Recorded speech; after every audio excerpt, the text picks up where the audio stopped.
So this is the iPhone 17 Pro Max, and this is the Xiaomi 17 Pro Max. And at first glance, it would be very easy to dismiss this as just another Chinese iPhone clone, because it kinda is, and that's kind of how it first hit my radar. Xiaomi has been making their flagships very friendly to iPhone users for years now, and this one's no exception. It's an extremely similar shape.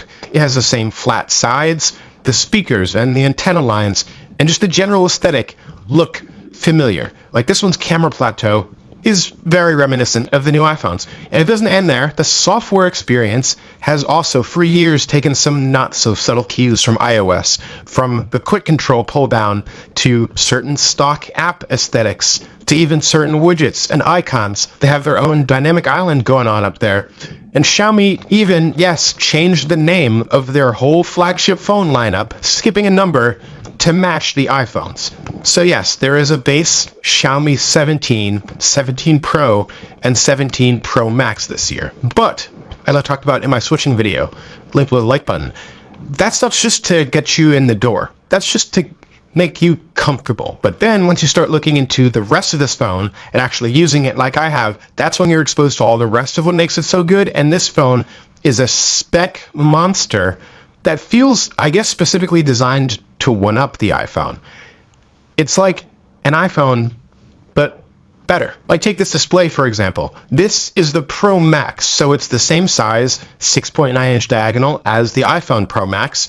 Pretty similar, even bezels all the way around. Now, it's actually slightly beat on resolution, but you can never tell that with your eyes. What you can tell is it does get noticeably brighter, and it has a much smaller cutout at the top because it trades Face ID for a super fast ultrasonic fingerprint reader underneath the display.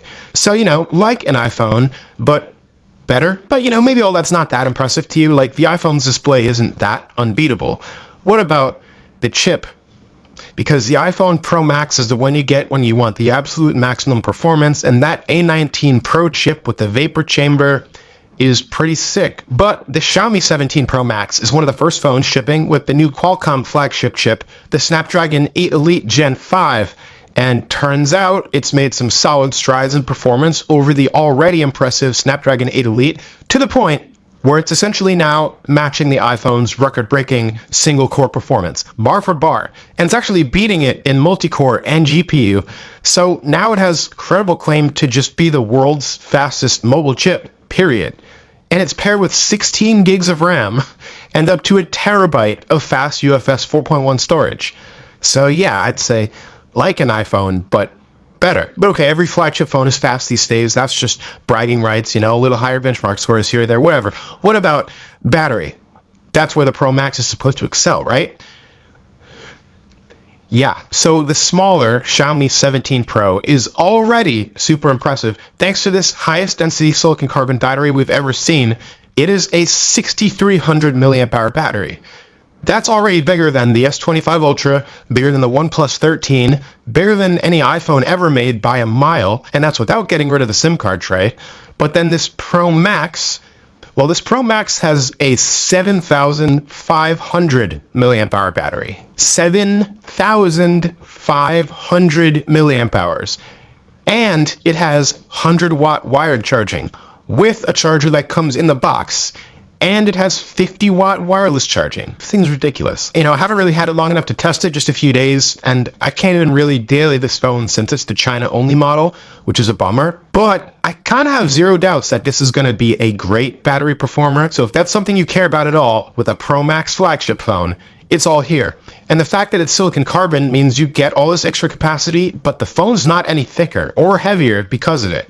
Matter of fact, this phone is lighter than the iPhone 17 Pro Max. My favorite stat, though, might be that it has 22.5-watt reverse wireless charging, so you can use this phone as a battery bank to wireless charge all kinds of other accessories, and could charge up an iPhone from, I think, dead to 100% if you really wanted to.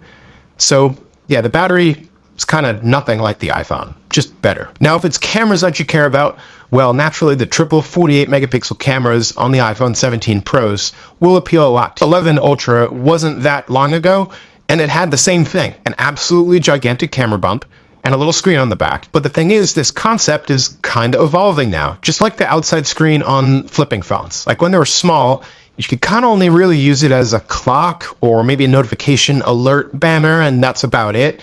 But then it got a bit bigger, and it was enough to see yourself in the camera viewfinder, so that was nice.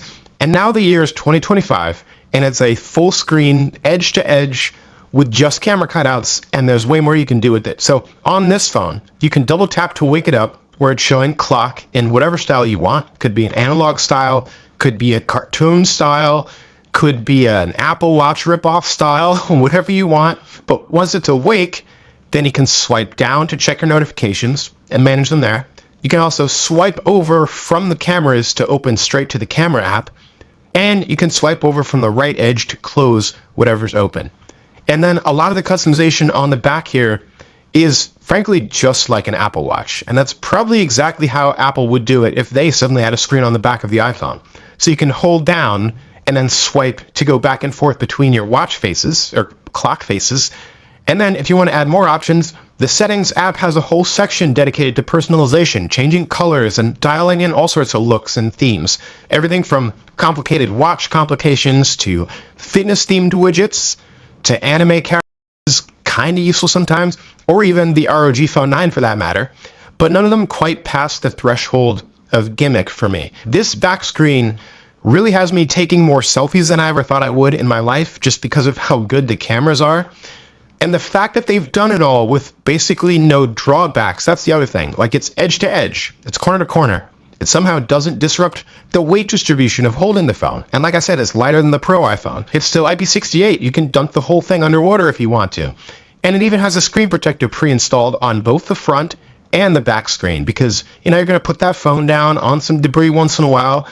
And yeah, you could still break it if you smash it, but so would a normal glass back anyway. So I'm impressed. I'm very impressed. I am bummed that I can't use this phone as my daily, because like I said, it's straight from China. This is a China version of it. And shout out to Dbrand for actually going and getting one in my hands, because a lot of you were tweeting at me to check it out. So I'm glad I did. And I hope we can get some more phones like this over in these parts, because it's kind of embarrassing what it does next to the stuff that we have available. Anyway, that's been it. Thanks for watching. Catch you in the next one. Peace.